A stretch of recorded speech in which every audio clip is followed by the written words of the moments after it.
Hi guys, Rob from Icebox Auto here today, should I say, with today's install, which is on a Skoda Yeti. Now this is our large 10.2 inch screen, which comes with the frame, and also we have this available for the manual air conditioning too. So obviously this section here will be a different, obviously 3 holes, so obviously we do have for that car also. So I'm just going to start off with the this is our DHG range, which comes with a 464 gig processor, 8-core processor and 464 gig of RAM, and this is the radio interface here. So if I just go back to the home page, this is the home page here. Now I should really take this off, this little sticker thing off here, but obviously I'll let the customer do that. So obviously you're getting a little bit more glare than normal with the screen being on. Also it's got the navigation on here, which you can set up whatever map choice that you want. I've just put it onto Google Maps there to show you. So as I say, you can download many maps of choice from your own Google Play Store, which is got a built-in Play Store app here. I'll just go along here to show you the Bluetooth menu. This is where you set up your phone for hands-free calling. This one here is where obviously you play films from a USB pen. That one's just a little demo that the factory have put on there for you to show it working. Go into the application center here. As you can see, there's quite a lot of apps here, which basically some useful, some are not. Like the calculator and the gallery icons on there, pretty pointless. This one's the CarPlay and Android Auto app. As you can see, I've set my phone up for it today, which I have an Apple phone, so obviously this brings applications up from your phone.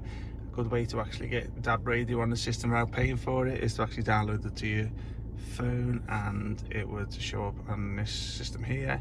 As you can see, now it works. Okay, so as I say, this is the DAB radio. If we go back out to here, go back out to back here, and takes you back to the car. Now I just want to show you that it works with the steering wheel controls. Grosvenor Park in Chester. It's back this summer. All works with it nice and fine. Slow this music down. So if we go back out to the home page, go back to applications. This is Netflix that we've put on here already for the customer. We've got some browsers on there such as Google and Chrome. You got the sound processor in the amp section here. It's got DSP sound processor chip in here, so obviously it allows you to enhance each speaker if you like to optimize your speakers and you know what you're talking about. Okay, some little other settings here.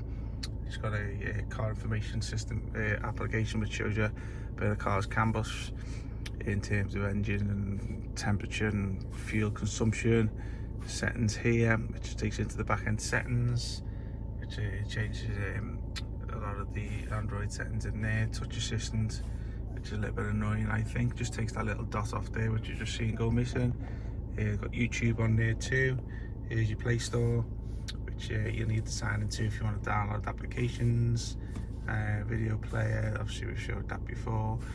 So I'm going to bring it to an end today, guys, but if you're interested, we'll put the link into the product underneath in the description. Our contact details will be down below too also, so get in touch with us if you're interested in the product or fancy anything for your car. We've got a wide range of products in car entertainment for dash and radio upgrades, etc. So get onto www.iceboxauto.com and have a little look for yourself. Okay, thanks, bye bye.